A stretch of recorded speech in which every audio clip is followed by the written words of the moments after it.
So hi everybody, we have Julianne here, and Julianne comes to us from the state of Utah, and has found out about us. And we don't have to go there. Haven't necessarily she found out about what we do, but she's here about 2 weeks after one leg and about 3 weeks after her other leg. She's ready to go home very quickly here, I guess, go back home to Utah. But she comes into us very unique story. Everybody's story is unique, and she has hers. And hers, I think, is one of the more dramatic ones, maybe emotional ones I've heard of anybody that I've seen. I've been doing these surgeries for 15 years, and everybody's unique. But hers is, I think, quite unique because of the struggle to get help. And and I'm just kind of speaking off the top of my head and off my heart and talking to her because she, I can see she's getting a little bit emotional here, but I just want you to explain to everybody watching, what's going on right now. I mean, it sounds like you're doing really well. Well, And first of all, sure. First of all, I want to tell anyone who happens upon this video who suffers from mysterious chronic pain, Right. that I know it's real. Right. I know it's real. Right. And Dr. Anderson will know that it is real. You don't have to go to any more doctors or medical professionals who will tell you that there's nothing wrong with you, or who tell you repeatedly it's just fibromyalgia and there's nothing you can do about it. You don't have to go to any more doctors who tell you that you will be in a wheelchair for the rest of your life. Whoa, okay. These are stories that These are my stories. Okay. You can come here. All right. And Dr. Anderson will listen to you, and he'll do his damnedest to help. Right, I appreciate that. Yeah, so she's really, Julianne's been to a lot of doctors, and we probably don't have time to hear all the stories, but you've kind of indicated that a lot of these stories or experiences were really things of, it's hard to explain, but just you're not feeling like everything was okay with you because there's something maybe wrong with you, and it's like you're kind of hiding in the bushes maybe because nobody would listen. Nobody was really understanding it because you really seriously had a real problem. Yes. Maybe just describe your symptoms too, what they were, and what it's like now. My symptoms prior to surgery, mainly in my legs and in my shins,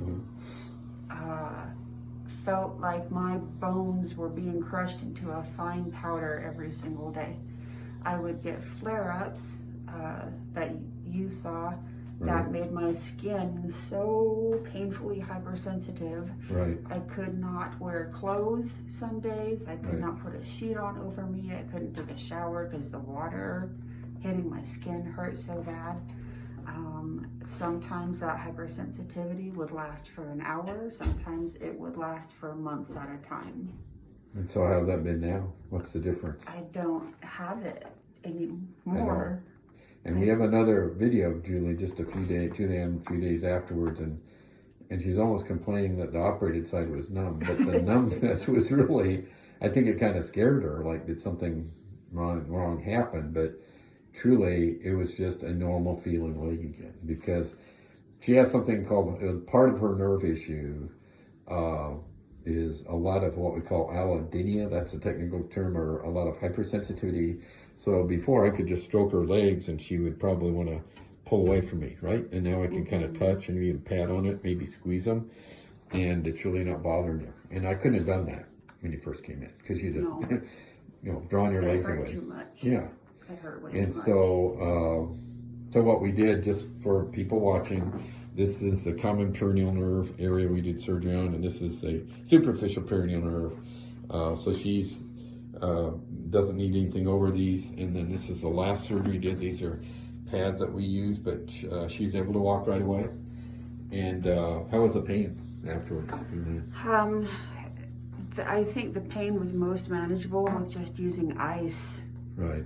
I mean, Okay. I took ibuprofen, I took a couple of Percocets just because I thought maybe I should. Okay. And you're feeling, number-wise, you said over 90% better right now, you think? Yeah, at least 90% better, if not more. Okay. And what's going on with your up here? Because in your up mind, here is thinking, why doesn't this hurt, or is it gonna hurt? Yeah, you're a little apprehensive, like it's gonna come back, possibly, or how could this be? But I'm enjoying it. Right. Okay. I'm certainly enjoying it. And for some people that come here, just understand that we as humans get used to this. It's really, it's kind of a good thing. I mean, it's amazing how well and how strong people can be to adapt. And I just want to tell Julianne, you are a really strong lady. You are. And it's really strong of you to keep seeking and you try to search for hope. And, you know, like, we don't help everybody, but we help a high percentage. Yeah. And I'm really glad. I think you're going to be fine. And I just want you to know that there's nothing wrong with you, dear. You're great, and it's just your nerves are messed up. Okay. Yeah. And there's ways that we can fix that. All right. Great. And thank you for sharing and just kind of telling it like it is. And I appreciate that you having faith in us too. And I know you had to come over here, and we had to do some work to get you over here, and appreciate you taking the time and staying here and getting this done. I hope it helps even one person.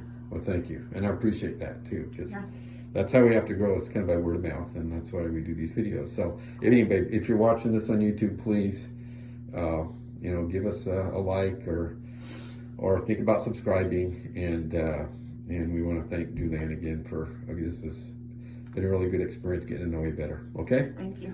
And it's going to be great. Word. Okay, bye-bye. Bye.